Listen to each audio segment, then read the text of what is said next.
როდესაც ოჯახში მეორე ბავშვი იბადება, უფროს ხშირად ეუბნებიან: ახლა დიდი ხარ, უნდა იზრუნო პატარაზე.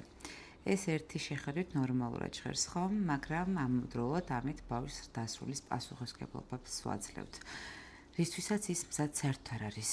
ფრანსუაზ დოლტო ხას უსვამდა ყოველთვის, რომ უფროსი არ არის მშობელი, ის თვითონ საჭიროებს ზრუნვას. თუ ვაიძულებთ იყოს დასრული, ის კარგავს ბავშვობის ნაწილს. ის ან ხდება მორჩილი პატარას დასრული, ან ავლენს უფრო დიდ აგრესიას და ბრას უმცროსზე. აი თუ ის ბრაზდება და შემდეგ მშობლები ეუბნებიან, ასე არ შეიძლება, ეს ხომ შენი ძმა და ბრაზი განინდევნება, ბავშვი სწავლობს, რომ გაბრაზება ცუდია და აკრძალულია განსაკუთრებით უსაყვარლეს უმცროს ბავშვზე. და სად მიდის შემდეგ ეს ბრაზი?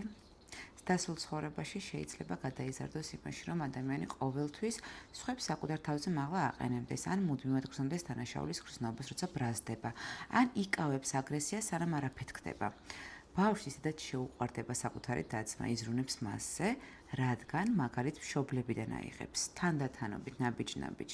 თუმცა თუ ამას მოვალეობად დავაკისრებთ, შეიძლება პრობლემები გააჩინოს მომავალში. კომენტარებში დამიწერეთ, თქვენ რას ფიქრობთ ამასთან დაკავშირებით. ნახვამდის.